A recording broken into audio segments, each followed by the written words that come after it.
Some men don't die from bullets. They die from the moment the West decides they're inconvenient.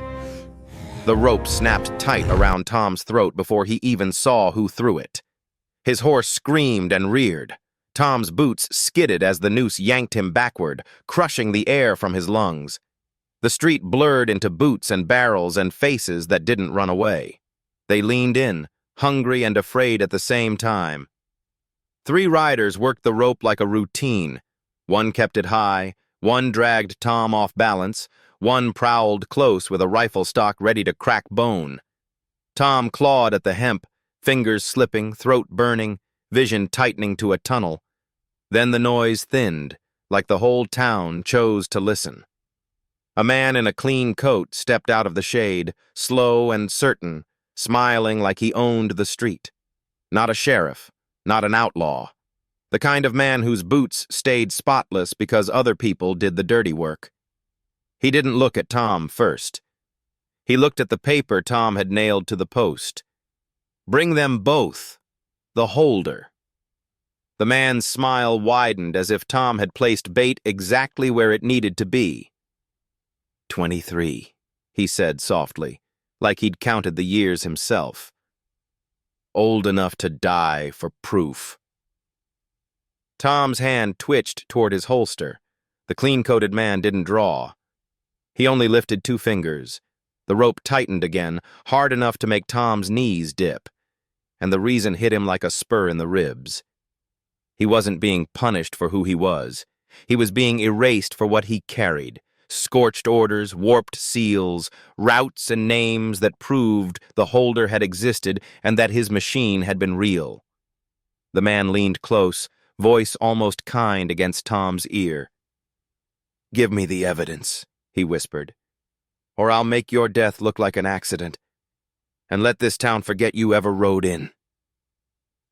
Tom's fingers found the knife at his belt, not his gun. The rope had stolen that option. He let his body go limp. For half a beat, the rider holding the noose thought Tom was done. The tension eased just a fraction. That fraction was oxygen. Tom jammed 2 fingers under the rope, twisted, and drove his elbow back into the rider's gut. The rope slackened. Tom rolled hard into his horse's shoulder, jolting the animal and breaking the man's grip. He hit the dirt, coughing, and cut the rope in one ugly slice. Air rushed back into him like fire. A rifle stock crashed down where his head had been. Tom rolled, flung dust into the attacker's eyes, kicked the rifle barrel away, and surged to one knee. The clean-coated man watched like a gambler watching a coin spin. "Good," he said. "Run. Running makes mistakes." Tom ran. He cut behind the general store into the stable lane where wagons clogged the gap and horses stamped in narrow shade. Ropes snapped again. Hooves hammered like a countdown. A loop caught a post instead of Tom and nearly ripped a rider from his saddle. Tom vaulted a trough, landed hard, and kept moving with his throat screaming from rope burn.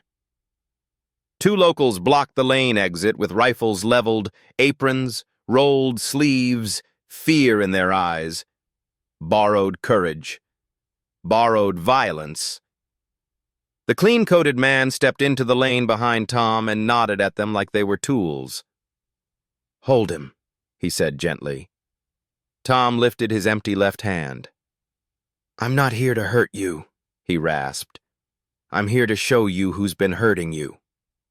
No one lowered a rifle. The clean-coated man came closer, soap and tobacco, no dust. "Easy," he said. "Hand over the papers. You walk out alive." "And if I don't?" Tom asked. "Then you die," the man said, "and I take them anyway." Tom felt the town listening from the lane mouth. Elias had taught him without ever saying it. Fear obeys clarity. So Tom made the truth loud. He yanked the oilcloth bundle from his saddlebag and slapped it against the stable post. "Everyone," he shouted. "You want to know why people vanished? Why men with clean hands kept towns on their knees? Read this." He ripped the wrap away and held up a scorched order stamped in crescent wax. Murmurs rose. Faces leaned in. The locals' muzzles wavered a fraction. The clean-coated man's voice sharpened. "Stop!" Tom threw the papers into the crowd. Hands caught them without thinking. A woman read and went pale. A ranch hand squinted at a name and stiffened. The lane filled with the sound of people recognizing their own lives in someone else's ink. The clean-coated man lifted 2 fingers again, smaller now, urgent. Tom slammed the warped crescent seal into the post, branding a crescent scar in soot and wax where everyone could see it. "That mark," Tom shouted, "is what controlled you." The clean-coated man finally reached for his gun. Tom fired first, not to kill, to move, into the dirt by the man's boot. Dust burst up. The man flinched back on instinct. That flinch opened a door. Tom lunged, yanked the man into the stable wall, and cut his belt pouch free. Coins spilled, and with them a small metal stamp clinked into Tom's palm. Not a crescent bite, a crown. Tom's stomach went cold. A replacement mark, a new authority rising out of the ashes. The clean-coated man slammed an elbow into Tom's ribs and tore free. Riders surged. The crowd shouted. Horses panicked. Someone fired and hit wood. The post Tom had branded groaned as a rope snapped tight around it, and then it cracked under pressure. The sudden break spooked the stable horses, and chaos exploded the lane. Tom used the chaos like oxygen. He shoved through bodies, sprinted back into open street, grabbed his horse's reins, and swung up as a bullet sparked off his saddle horn. He rode. Dust and scrub swallowed the town behind him. He didn't slow until the buildings were a smudge and his lungs stopped tasting rope and started tasting blood. He opened the pouch with shaking fingers. Under the coins was a folded note sealed in fresh red wax with the crown mark. Recovery fee, payable in names, return all proof, deliver the courier. So that was him now. Not a man. A delivery. Tom kicked his horse forward anyway. He didn't ride straight. He rode crooked, the way Elias used to, never giving the same horizon 2 heartbeats in a row. He cut through scrub, crossed a dry arroyo, then doubled over a cattle trail to muddy the count of hoofprints. From a rise above town, he looked back once. The clean-coated man stood in the street below, perfectly still, watching the way you watch a clock. No anger, no urgency, just certainty. That was what turned Tom's blood colder than the rope ever had. This wasn't a hunt fueled by pride. It was a collection. Tom touched the raw groove on his neck and swallowed the burn in his throat. Elias had died to kill a master. Tom was learning the West didn't need a master to keep hurting people. It only needed men who knew how to profit from fear. Then a second sound rode the wind. Hoofbeats, far and steady, taking the long line to cut him off. Tom turned his horse and disappeared into the low country. He rode into a shallow creek bed and guided the horse upstream to wash away tracks. Water slapped rock loud enough to hide small sounds. For a moment he hoped it worked. Then a shot cracked and a bullet slapped water into white spray. They'd found him. Tom pushed into the darkest channel beneath an overhanging rock shelf and stopped dead in the shadow, letting the water roar. He pulled one scorched page, not the best, not the names that mattered most, soaked it, and tossed it downstream to snag on reeds like a breadcrumb. Then he waited. 2 riders cut the bend, rifles up, eyes hunting the wrong place. Tom sprang. He threw a rock into the nearer man's face, fired low to spook the man's horse, and the animal bolted, dragging its rider into the creek with a curse swallowed by water. Tom mounted and burst out the far side before the second rider could reset. He rode hard until the land broke into low mesas and wind sliced sideways. The riders didn't stop at the creek. They adapted. Tom heard them on the high ground, moving parallel, letting the water hide their approach while they searched for the next place the land forced him to choose. The creek narrowed into a rocky chute and then died into cracked mud. Tom swung out of it before his horse could break an ankle, climbed a low ridge, and found himself on switchbacks carved by wagons that didn't want to meet each other. Wind slapped him sideways. His horse fought for footing. Above, a silhouette appeared with a rifle braced, too patient to be a drunk outlaw. Tom didn't fire back. He snapped a shot into the loose shale beneath the shooter instead. Rock slid. Dust burst. The silhouette scrambled as the ledge crumbled under his boots. It wasn't a kill. It was time. Time bought a bend. A bend bought another breath. But recovery didn't chase like men who wanted revenge. They chased like men who knew the map.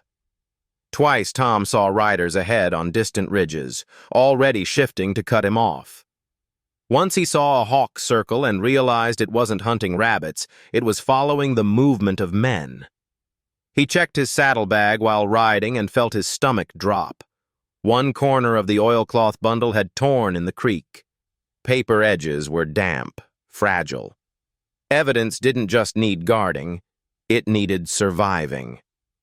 Tom veered toward a line of boulders and ducked behind them long enough to rewrap the bundle tight. His hands shook with anger as much as fear. Elias had died so these pages could live. Now the pages were bleeding too. Hoofbeats rose again, close. Tom pushed forward and saw the barn before he felt safe enough to believe it existed. A half-collapsed barn leaned against a hill ahead. Shelter or trap, but his ribs were screaming and he needed cover. He slipped inside, took the shadowed corner, and watched the approach through a split in the wall. Hoofbeats came again. 4 riders circled slow, careful, professional. "Courier!" one called. "Come out!" Tom stayed silent. The man stepped inside, rifle low, confident. Tom fired and hit his shoulder, dropping him. The others surged. Shots tore splinters from beams. One rider tossed a torch into dry hay, and flame leapt hungry. Tom didn't hold the loft like a hero. He broke a loose board at the back and dropped into scrub behind the barn as smoke curled up. His horse screamed inside, panicked. Tom whistled sharp, the signal Elias had taught him. The horse burst out through the barn door as fire took the hay, slamming past a rider and knocking him down. Tom grabbed the reins and mounted through smoke. Then he saw a figure on a ridgeline, slight, fast, pointing at a narrow pass between boulders. Tom trusted the gesture because he had no time not to. He plunged into the pass. Stone closed in, brush scraped his arms, and the rider's hoofbeats scattered behind him as they tried to adjust. The pass opened into a low ravine choked with mesquite. The figure was there again, already ahead like she knew every cut in the land. "You're riding loud," she said. Tom kept his rifle up. "Who are you?" "Someone who used to deliver for them," she said, "and someone who doesn't want to anymore." Hoofbeats rose again, circling. Tom's eyes narrowed. "You ran recovery." "I ran messages," she said. "I know their whistles, their dead drops, where they wait." "What's your name?" She hesitated like names were liabilities. "Wren," she said. "Not the name they know." Tom took it.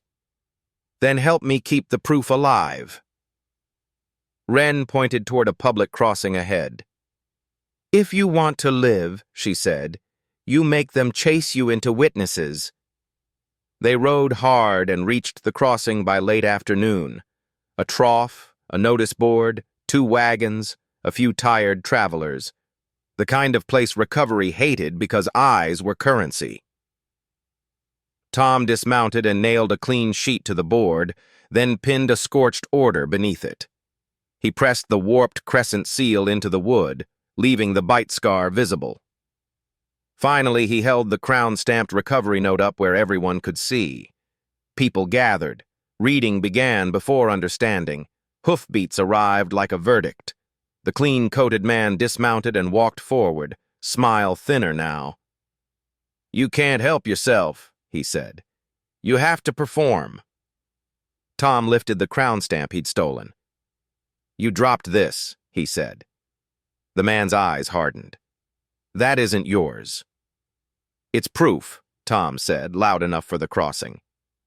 "And this," he added, tapping the recovery note, "is what you call payment." The clean-coated man's gaze flicked to Wren, and recognition flashed, fast and ugly. "You," he said, voice turning cold. Wren didn't flinch. "I walked away." The man raised 2 fingers. A rider moved with a torch toward the board. Wren shot the torch out of his hand. The flame died in dirt. Silence slapped the crossing. For a heartbeat, nobody moved. You could hear the trough water dripping. You could hear a wagon axle creak. You could hear Tom's breath scrape through a throat that still remembered the rope. The clean-coated man looked from face to face and measured them. He wasn't scared of guns. He was scared of witnesses who stayed. He nodded once and changed tactics. A rider seized a preacher by the collar and dragged him forward, muzzle pressed against the man's jaw. "Drop the papers," the rider snarled, "or he drops!" The preacher froze, eyes wide. Tom's finger tightened on his trigger, then loosened. If he fired, the rider might jerk and the preacher might die.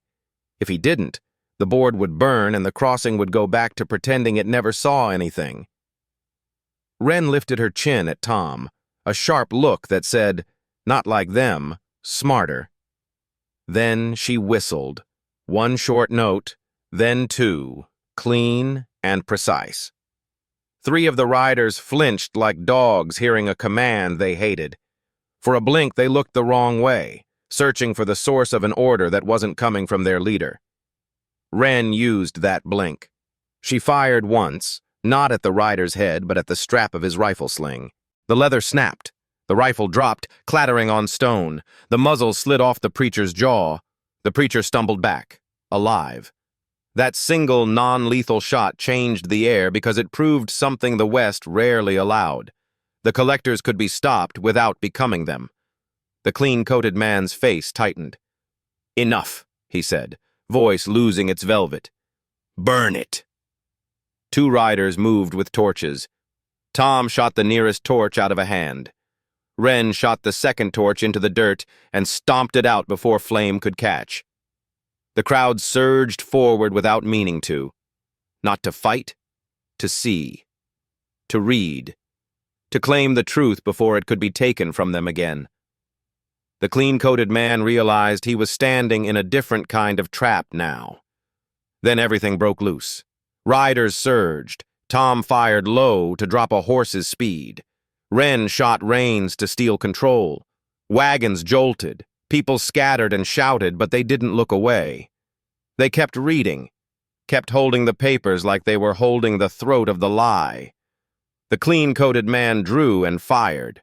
The bullet grazed Tom's ribs, hot and sharp. Tom staggered but stayed upright long enough to rip the crown-sealed note from his pocket and slap it onto the trough where water dripped over the wax. "Read it!" Tom shouted. A preacher stepped in, read, and his face hardened. A trader read over his shoulder and went pale. A ranch hand clenched his fists. "Recovery fee, payable in names." The clean-coated man saw the shift. Crowds didn't stay rented forever. He whistled once, sharp. His riders began to withdraw, not beaten, exposed. He mounted and stared at Tom. "This isn't over," he called. "You just made yourself a headline." Tom lifted the crown stamp in his bloody hand. "Good," he rasped. "Now they'll remember." The riders vanished into dust. The crossing stayed quiet for a moment after they left, the kind of quiet that comes after a storm when people realize their hands are shaking. A trader approached the notice board first, reading the scorched order again like he needed to believe his eyes. A ranch hand took a nail and pinned another page up so the wind wouldn't steal it. The preacher, still pale, looked at Tom and didn't say thank you. He said something harder. "How many towns?" he asked. Tom's chest rose and fell. "As many as it took," he answered. "As many as it will take again if you let them." The preacher nodded once, grim, and turned to the travelers. "Copy it," he told them. "Carry it." That was the sound Tom wanted. Not cheering, not applause, motion. Wren pulled Tom behind a wagon and pressed cloth to his ribs. "You're leaking," she said. "I'm not dying," Tom rasped. "Not today," she agreed, eyes on the road. "But if you keep stopping where they can see you, they'll bring 10 riders next time." Tom looked at the board, then at the people still reading. "That's the point," he said. "Seeing is what breaks them." Wren's jaw tightened. "And being seen is what gets you buried." Tom didn't argue. He reached into his saddlebag, tore out 3 clean sheets, and wrote fast while his hand shook. He copied the recovery note. He copied the crescent seal description. He copied a warning. If a man in a clean coat asks for names, you're already paying. He handed the sheets to the trader. "Pin these in the next 2 towns," he said. "Don't tell a story. Show the paper." The trader swallowed and nodded like he'd just been given a weapon he didn't want but couldn't refuse. Wren watched Tom for a long beat. "You're really doing it," she said. Tom stared at the blood on his fingers, then at the road. "Elias didn't die for me to be careful," he replied. "He died so I could be loud." Night fell as they rode out. Wind cooled the burn on Tom's throat. Stars sharpened above them. At one point, Tom looked toward the dark hills and imagined Elias's grave on a windy rise. No statue, no name, just earth, holding a man who had chosen the right moment.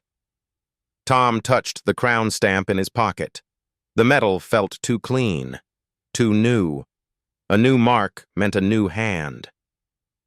That night, under cold stars, Tom finally unfolded the last sealed slip he'd taken from the clean-coated man's pouch.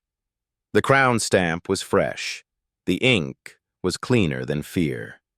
"Meet at Ironheart Station. The executor will sign the new terms." Tom stared at the word executor until it stopped being a word and became a shape in his mind. A man who didn't hide behind a seal, but behind a system ready to outlive its maker. He folded the note, slid it into his coat, and looked toward the dark line of the road. "The West didn't lose its master," Tom whispered. "It just changed hands." He mounted. Wren rode with him. And the next town on their map wasn't a town at all. It was a station.